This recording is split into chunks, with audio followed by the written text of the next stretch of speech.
pemirsa, berita Banjarmasin kembali hadir menjumpai PN hari ini. Kali ini lawan ulun, Faya Putri. Sejumlah berita aktual dan beberapa informasi menarik lainnya telah kami siapkan. Berikut berita utama hari ini.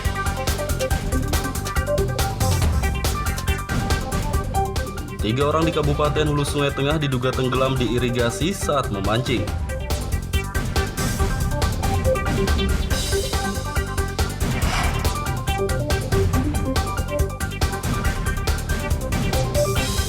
Persiapan mengantisipasi banjir, anggota Tagana Tapin dilatih penanggulangan bencana banjir.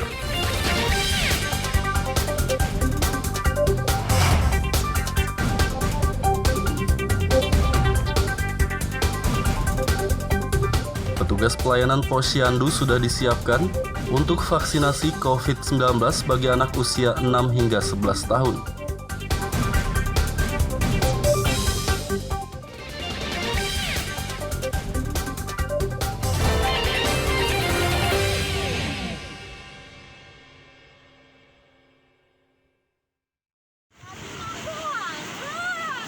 Tiga orang di Kabupaten Hulu Sungai Tengah HST diduga tenggelam saat memancing di irigasi pada Senin sore.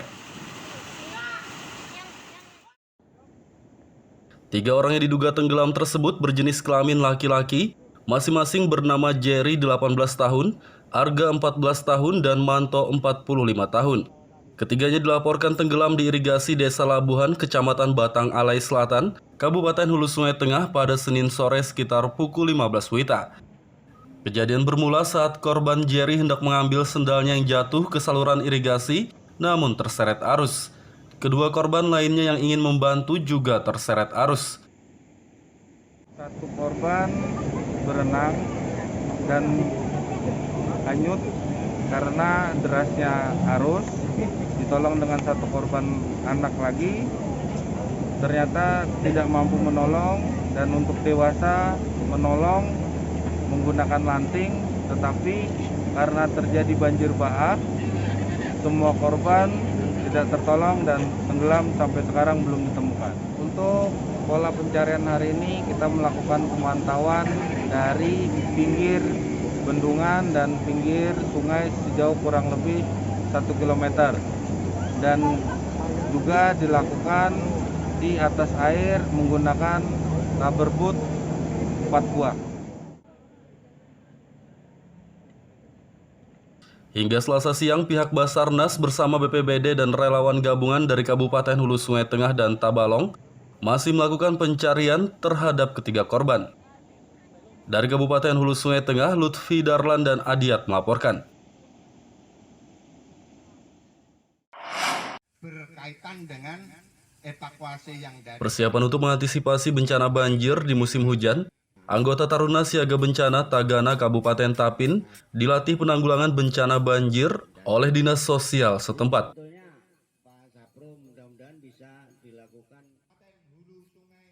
Pelatihan penanggulangan bencana banjir bagi anggota Tagana Kabupaten Tapin digelar di halaman kantor Dinas Sosial Tapin pada Selasa siang.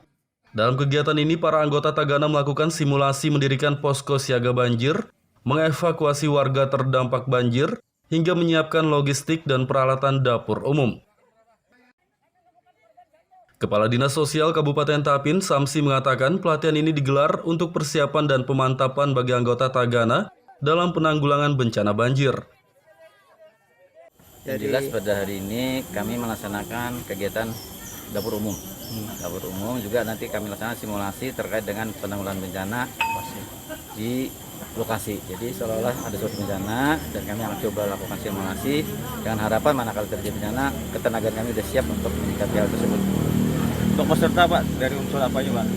Peserta sementara ini yang hadir itu dari Tagana sendiri, terus ada juga dari Kampung Siaga Bencana yang sudah kemarin diremajakan dari desa Kelurahan Raya Belati, dan kami mendatangkan instruktur dari Tagana Provinsi. Jumlah peserta berkisar sekitar 150 orang. Pelatihan ini diberikan ke semacam materi terhadap penanggulangan tanggap darurat. Darurat dalam rangka mengevakuasi korban yang terdampak. Nah, kita konsentrasikan ke tenda pengungsi. Kemudian di tenda pengungsi itu sendiri dilengkapi dengan dapur umum untuk kebutuhan konsumsi langsung dari para keluarga yang terdampak. Itu ada bidang-bidang masing-masing lah itu ya mana? Ada bahkan sampai ke masalah misalkan ada warga yang terdampak dan memang mengalami trauma, kita ada petugas dukungan psikososial namanya, diberikan trauma healing supaya mereka pertama bisa menerima apa yang sudah mereka rasakan, kan seperti kehilangan harta benda, bahkan kehilangan sanak keluarga, supaya mereka tidak mengalami depresi atau stres. Jadi kita ada petugas khusus namanya petugas dukungan psikososial. Puncak musim hujan di Kabupaten Tapin diperkirakan terjadi pada akhir tahun 2021 hingga awal tahun 2022 mendatang. Dari Kabupaten Tapin, Lutfi Darlan dan Abdillah melaporkan.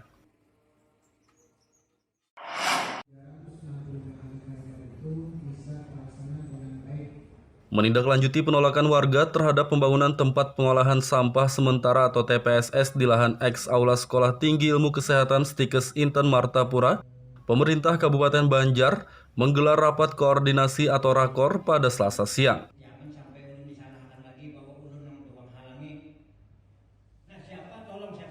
Rakor digelar di lantai 2 Aula Barakat Martapura dipimpin Asisten Bidang Perekonomian dan Pembangunan Sekretariat Daerah Kabupaten Banjar Ikhwansah, dihadiri pihak instansi terkait, anggota DPRD Banjar, serta perwakilan warga Kelurahan Jawa dan Desa Tunggul Irang.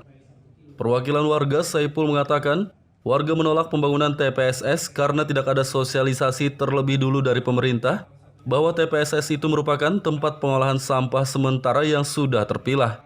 Menurutnya warga mengira TPSS yang dibangun melalui program air santri itu bakal mengganggu kenyamanan dan menimbulkan bau sampah. Menolak secara tegas itu pertama kan awal perencanaan membangun TPS 3R kan sudah diberitahu juga sampah dari 4 kelurahan itu kan dikumpulkan di situ. Itu bau kan menimbulkan bau meskipun bekas. Nah itu yang tidak setuju sama masyarakat. Tapi dilihat baru sekarang tadi baru ngomongkan itu untuk penampungan sampah sudah dipilih. Nah itu yang menjadi lawan sabab yang kita herankan itu, nah kan apakah ada sosialisasi dari awal? Kan membangun itu tanpa ada perizinan sampai menyamping kan kadang mungkin terbangun. Nah itu harus ada izin higa setuju kada. Kali ini sudah dilayangkan surat tidak persetujuan, tapi bangunan tapi tetap digawi juga. Bisa memfasilitasi ya lewat Pak Camat, lewat kelurahan, kecamatan untuk membawa masyarakat ini membandingkan ada semacam studi komparatif lah, studi banding bagaimana penanganan sampah 3R ini dengan bank sampah. Jadi opini di masyarakat itu tidak berkembang bahwa sampah yang dibangun oleh pemerintah daerah sampah 3R ini itu bisa bernilai ekonomis, jadi bukan sebuah yang mendatangkan bau atau penyakit. Karena memang ulun kalau ulun lihat karena ulun pun baru hari ini, saya pun baru hari ini dilibatkan, kita rapat koordinasi, kami diundang. Nah inilah yang mungkin karena kurangnya komunikasi ini yang saya sangat yang saya jadikan evaluasi ya, jadikan pembelajaran teman-teman yang dinas terkait supaya kita betul-betul rapat koordinasi. Kepala Bidang Pengawasan dan Lingkungan Disperkim Banjar, Bay Hakim, menyatakan TPSS yang dibangun tersebut hampir sama seperti TPS 3R dan bank sampah. Menurutnya selama ini warga hanya salah paham saja karena mengira TPS itu akan menimbulkan bau sampah. Ya kita kan lanjutin lagi dalam beberapa pertemuan tadi. Sesuai hasil rapat, dibentuk tim kecil, kemudian difasilitasi oleh DPRD, mempertajam lagi pemahaman mereka terkait dengan pembangunan TPS ini. Apa namanya Pak? TPS 3R. Di situ kan bukan TPS pilahan ya lo, pilahan sampah ya lo. Iya di sana pilahan sampah Pak. Pilahan sampah bukan akhir bukan ya TPS akhir, bukan akhir. Siap. Jadi khawatir warga tentang baunya sampah itu tidak mendasar ya. Kita justru malah insya Allah TPS yang sehat Pak. Rencananya Pemkab Banjar akan menjelaskan dan mengedukasi masyarakat tentang sistem penanganan sampah di TPS 3R dan bank sampah yang memiliki nilai ekonomi. Dari Kabupaten Banjar, Lutfi Darlan dan Fahmi melaporkan.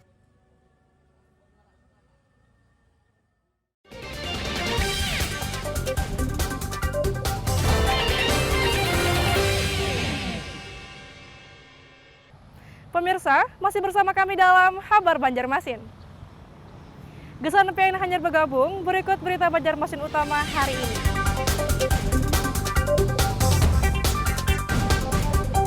Tiga orang di Kabupaten Hulu Sungai Tengah diduga tenggelam di irigasi saat memancing.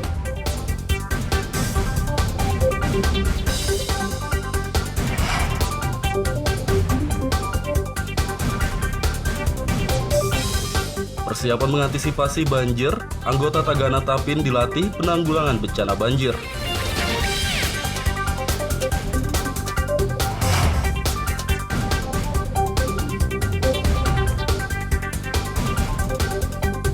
Petugas pelayanan Posyandu sudah disiapkan untuk vaksinasi COVID-19 bagi anak usia 6 hingga 11 tahun.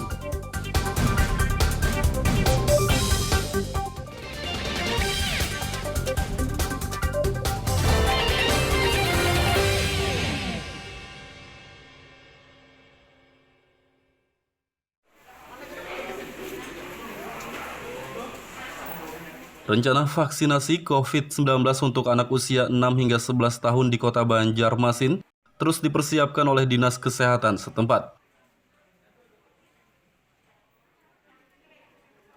Kepala Dinas Kesehatan Kota Banjarmasin, Mahli Riyadi mengatakan, pihaknya sudah menyiapkan petugas pelayanan Posyandu untuk melaksanakan pemberian vaksin COVID-19 bagi anak usia 6 hingga 11 tahun.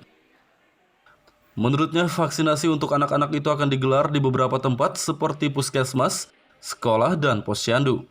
Namun pihaknya belum dapat memastikan kapan vaksinasi tersebut akan digelar karena belum menerima petunjuk teknis atau juknis dari Kementerian Kesehatan.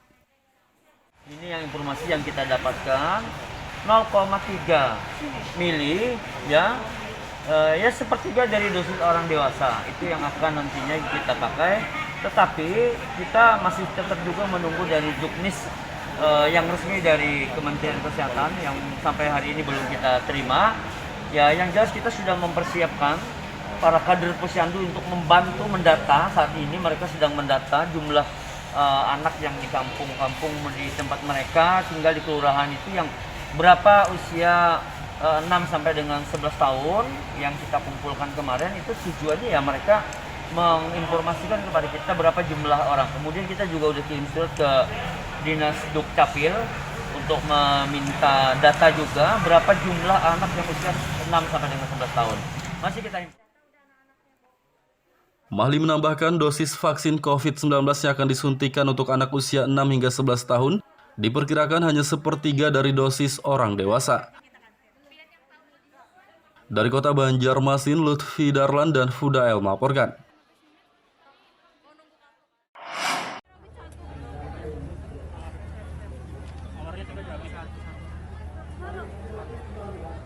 Memperingati Hari Kesehatan Nasional HKN ke-57, pemerintah Provinsi Kalimantan Selatan menggelar vaksinasi COVID-19 di Kabupaten Banjar.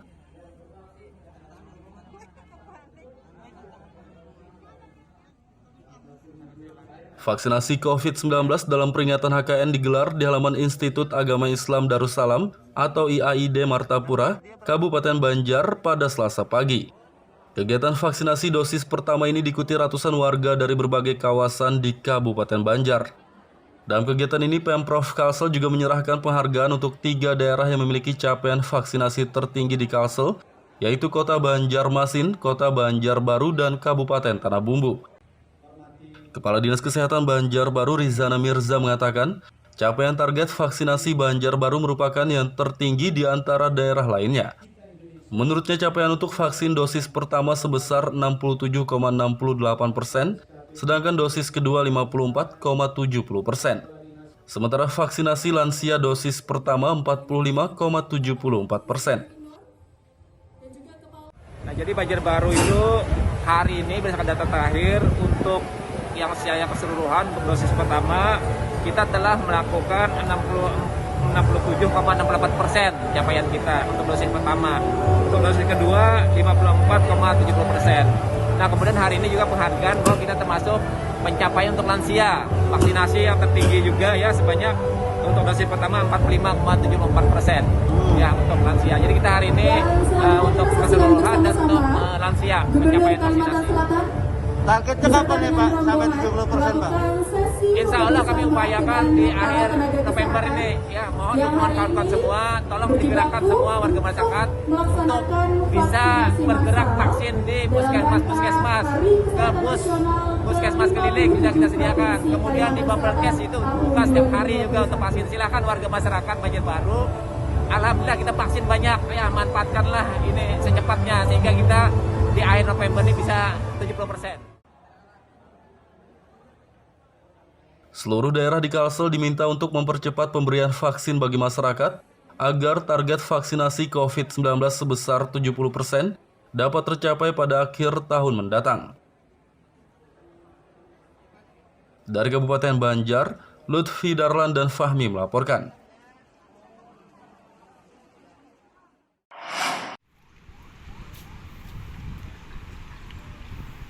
Musim hujan kali ini, Sungai Martapura di Kota Banjarmasin berpotensi dipenuhi tumpukan sampah seperti pada musim hujan sebelumnya.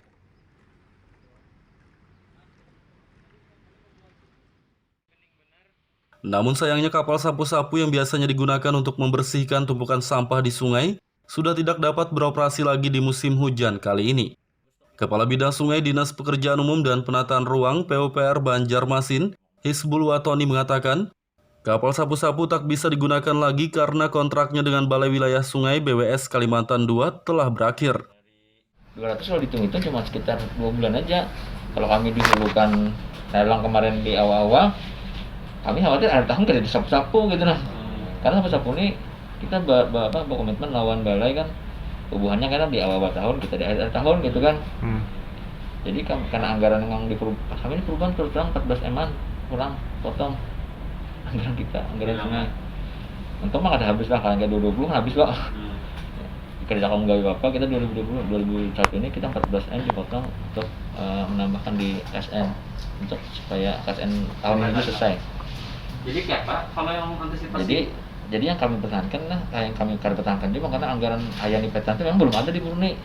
Kami mintakan di perubahan, termasuk sapu-sapu untuk di akhir tahun. Jadi anggarannya cuma bisa bagi kalau di switch ya 200 kawannya anggaran sapu-sapu ini, makanya kami setting supaya di akhir tahun kontrak Kak. Hisbul Watani menambahkan wilayah sungai di Kota Banjarmasin yang berpotensi dipenuhi tumpukan sampah, yakni di bawah Jembatan Pasar Lama dan Jembatan Antasari. Dari Kota Banjarmasin, Lutfi Darlan dan Fudael melaporkan.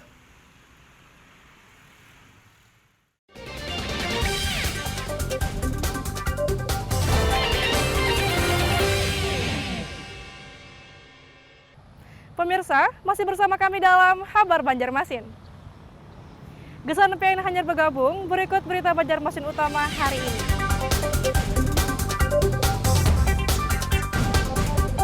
Tiga orang di Kabupaten Hulu Sungai Tengah diduga tenggelam di irigasi saat memancing.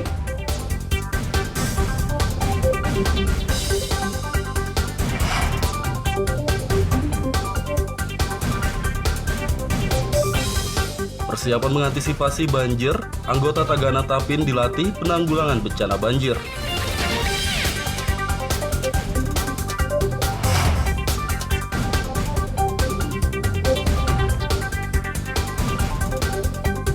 Petugas pelayanan Posyandu sudah disiapkan untuk vaksinasi COVID-19 bagi anak usia 6 hingga 11 tahun.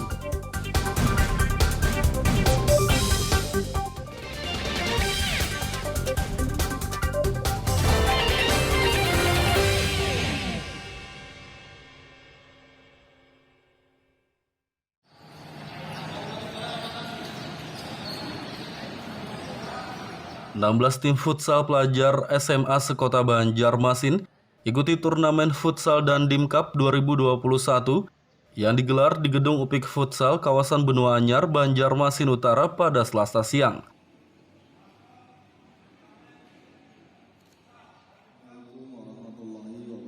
Dalam ajang ini 16 tim yang ikut ambil bagian dibagi dalam 2 grup untuk memperebutkan juara 1, 2, dan 3. Salah satu peserta Rabil Aga mengatakan, ia bersama timnya telah melakukan persiapan jauh-jauh hari untuk mengikuti turnamen futsal ini. Ia pun berharap timnya dapat meraih juara pertama dalam ajang ini. Ya, kami mempersiapkan basicnya dulu seperti passing, kontrol, shooting, dan seperti taktik-taktik lainnya seperti sistem dan defense-nya, cara defense-nya, logistiknya, dan lain-lain seperti itu. Untuk latihan sendiri ada berapa kali dalam seminggu? Bisa 3 kali atau 2 kali seminggu. Ini setelah sekian lama tidak bertanding di masa pandemi ini seperti apa menurut? Agak menurun karena tidak ada latihan, kan lapangan tidak bisa dipakai karena COVID. Jadi agak menurun lah. Tapi ada target apa nih untuk Piala? Kalau ada Pohari atau besok bisa supaya bisa menang. Komandan Kodim Dandim 1007 Banjarmasin, Kolonel Infanteri Oki Andriansah Adiwirya mengatakan, turnamen ini digelar untuk memberi kesempatan kepada para pelajar SMA menyalurkan hobi berolahraga futsal. Baik, jadi kegiatan yang kita laksanakan itu adalah turnamen futsal dan Cup tahun 2021. Kegiatan ini dimaksudkan adalah untuk memberikan kesempatan, kemudian juga menyalurkan bakat adik-adik kita, generasi muda yang ada di Banjarmasin yang memiliki hobi olahraga, khususnya futsal. Dengan kita melaksanakan kegiatan turnamen ini, mereka punya wahana, mereka punya sarana untuk betul-betul menunjukkan bakat mereka, prestasi mereka. Dan pada saat seperti yang saya sampaikan tadi, kegiatan ini dimaksudkan adalah untuk menyalurkan ke dalam hal-hal yang sifatnya positif, termasuk juga bagaimana kita membangun jiwa sportivitas. Pertandingan futsal ini akan berlangsung hingga Kamis besok. Bagi peserta yang meraih juara bakal mendapat piala dan uang pembinaan dari Kodim 1007 Banjarmasin. Dari kota Banjarmasin, Lutfi Darlan dan Hafiz Rahman melaporkan.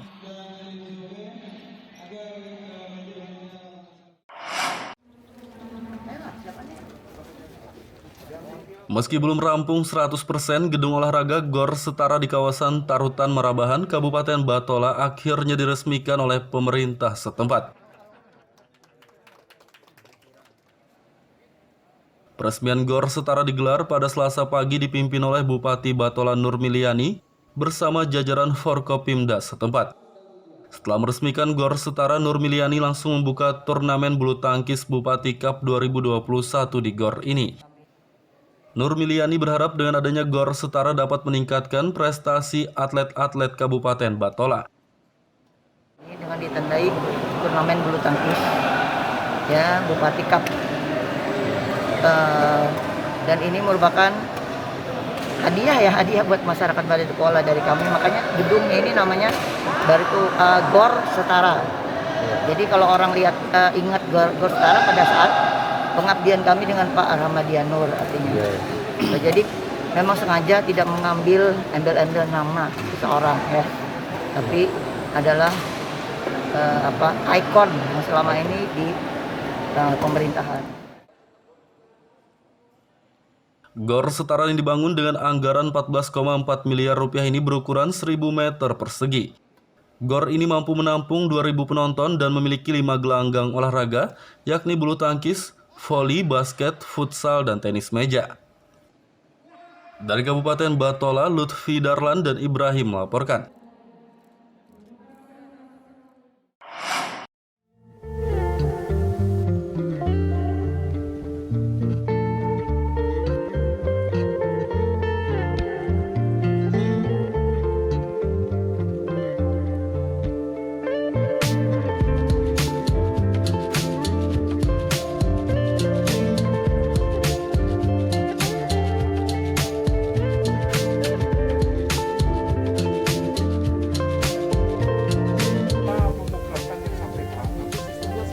Nah, Indonesia punya sosok yang hebat nih. Ada seorang kepala desa bernama Nurmanto dari Desa Karya Maju, Kecamatan Marabahan, yang berhasil membudidayakan tanaman anggur. Atas keberhasilannya membudidayakan tanaman yang sulit tumbuh di daerahnya tersebut, kini desanya akan dijadikan program agrowisata buah.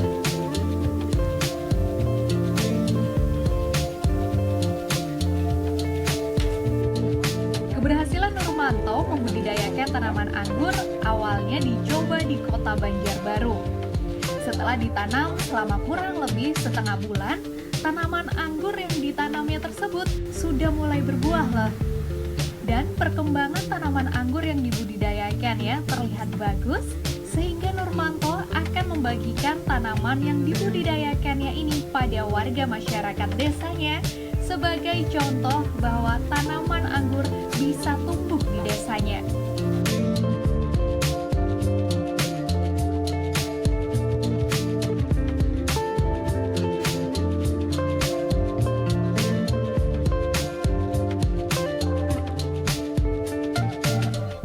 Untuk membasmi hama, Nurmanto tidak menggunakan bahan kimia. Ia menanam tumbuhan hutan yakni kantong semar sebagai insektisida alami untuk tanaman anggurnya.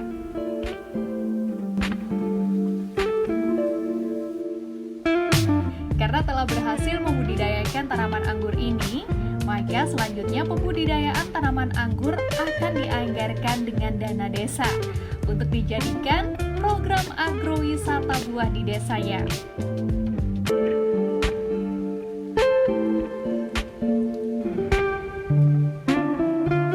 Kami terapkan di Banjarbaru setelah buah, langsung kita terapkan di Desa Karya Maju. Tujuannya yaitu untuk meningkatkan kesetaraan masyarakat.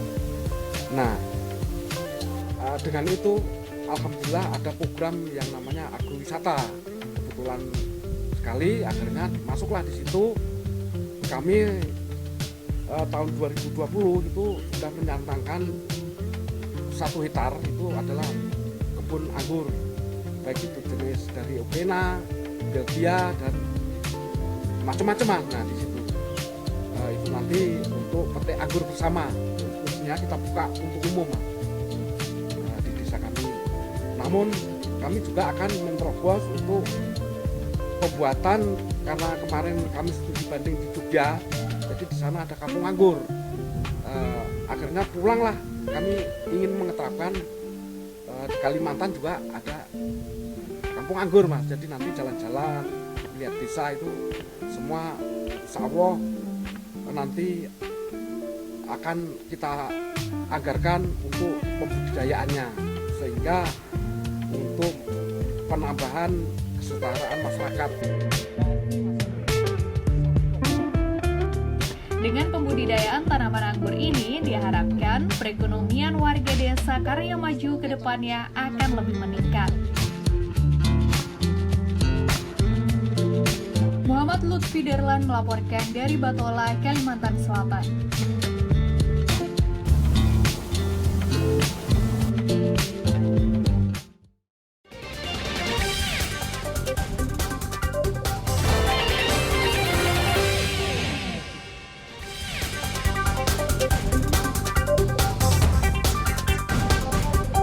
Tiga orang di Kabupaten Hulu Sungai Tengah diduga tenggelam di irigasi saat memancing.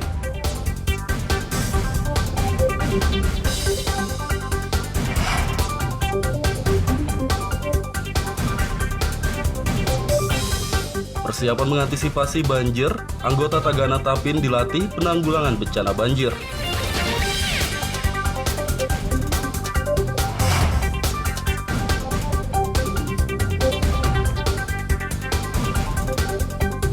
Petugas pelayanan Posyandu sudah disiapkan untuk vaksinasi COVID-19 bagi anak usia 6 hingga 11 tahun.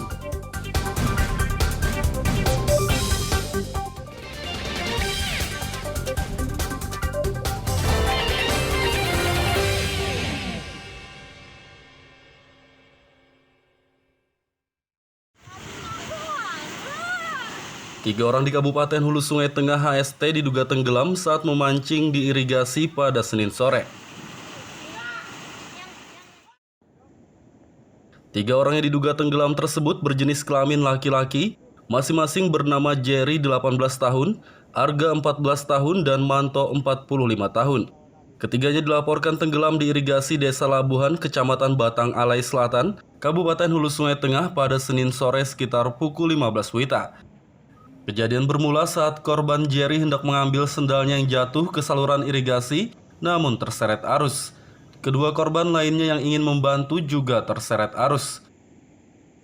Satu korban berenang dan hanyut karena derasnya arus. Ditolong dengan satu korban anak lagi, ternyata tidak mampu menolong, dan untuk dewasa menolong menggunakan lanting, tetapi karena terjadi banjir bahar, semua korban tidak tertolong dan tenggelam sampai sekarang belum ditemukan. Untuk pola pencarian hari ini kita melakukan pemantauan dari pinggir bendungan dan pinggir sungai sejauh kurang lebih 1 km. Dan juga dilakukan di atas air menggunakan rubber boot 4 buah. Hingga Selasa siang, pihak Basarnas bersama BPBD dan relawan gabungan dari Kabupaten Hulu Sungai Tengah dan Tabalong masih melakukan pencarian terhadap ketiga korban. Dari Kabupaten Hulu Sungai Tengah, Lutfi Darlan dan Adiat melaporkan. Berkaitan dengan evakuasi yang dari Persiapan untuk mengantisipasi bencana banjir di musim hujan, anggota Taruna Siaga Bencana Tagana Kabupaten Tapin dilatih penanggulangan bencana banjir oleh Dinas Sosial setempat.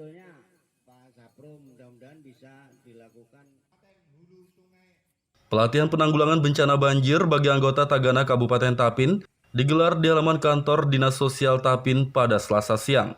Dalam kegiatan ini, para anggota Tagana melakukan simulasi mendirikan posko siaga banjir, mengevakuasi warga terdampak banjir, hingga menyiapkan logistik dan peralatan dapur umum.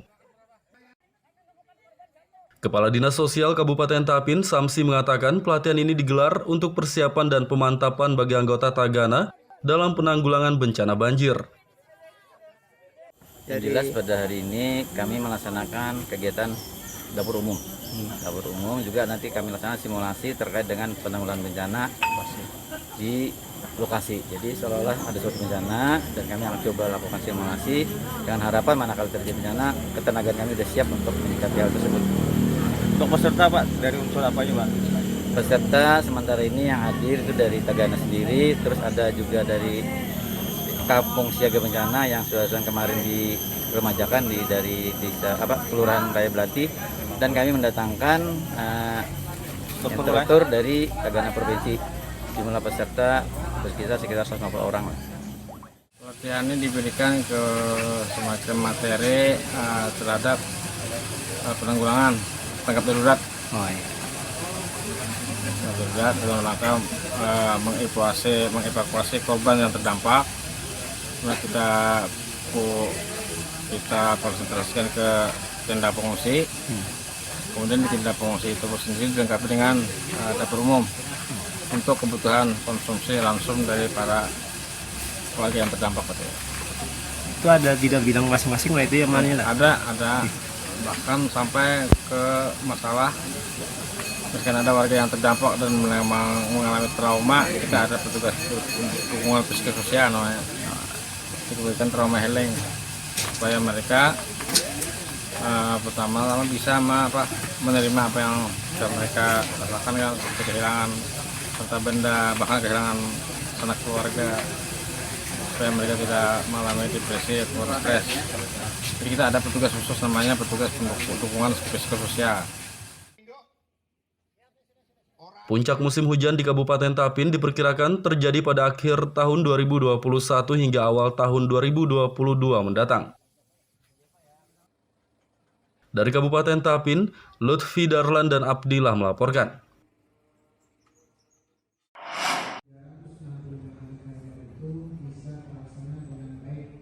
Menindaklanjuti penolakan warga terhadap pembangunan tempat pengolahan sampah sementara atau TPSS di lahan eks Aula Sekolah Tinggi Ilmu Kesehatan Stikes Inten Martapura, pemerintah Kabupaten Banjar menggelar rapat koordinasi atau rakor pada Selasa siang.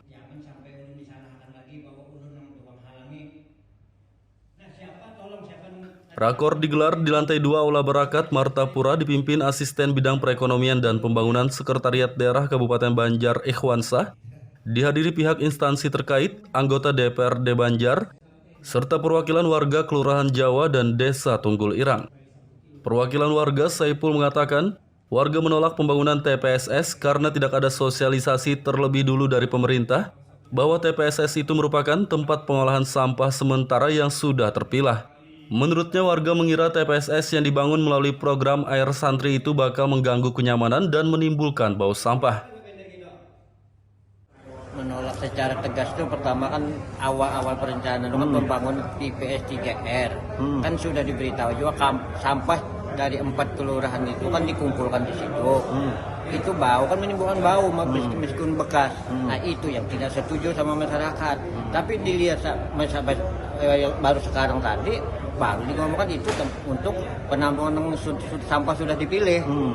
Nah itu yang menjadi lawan sahabat bilang yang kita herankan itu, nah kan apakah ada sosialisasi dari awal? Kan membangun itu tanpa ada perizinan samping menyamping kan kadang mungkin terbangun. Nah itu harus ada izin higa setuju kada. Kali ini sudah dilayangkan surat tidak persetujuan, tapi bangunan tapi tetap digawi juga.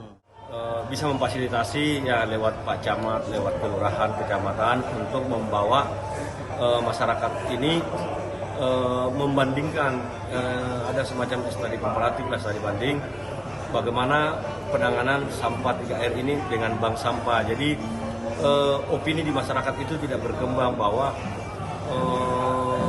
sampah yang dibangun oleh pemerintah daerah sampah 3R ini itu bisa bernilai ekonomis, jadi bukan sebuah yang mendatangkan bau atau penyakit. Karena memang ulun kalau ulun lihat karena ulun pun baru hari ini, saya pun baru hari ini dilibatkan, kita rapat koordinasi, kami diundang. Nah inilah yang mungkin karena kurangnya komunikasi ini yang saya sangat yang saya jadikan evaluasi ya, jadikan pembelajaran teman-teman yang dinas terkait supaya kita betul-betul rapat koordinasi. Kepala Bidang Pengawasan dan Lingkungan Disperkim Banjar, Bay Hakim, menyatakan TPSS yang dibangun tersebut hampir sama seperti TPS 3R dan bank sampah. Menurutnya selama ini warga hanya salah paham saja karena mengira TPS itu akan menimbulkan bau sampah. Ya kita kan tindak lanjutin lagi dalam beberapa pertemuan tadi. Sesuai hasil rapat, dibentuk tim kecil, kemudian difasilitasi oleh DPRD. Mempertajam lagi pemahaman mereka terkait dengan pembangunan TPS 3R.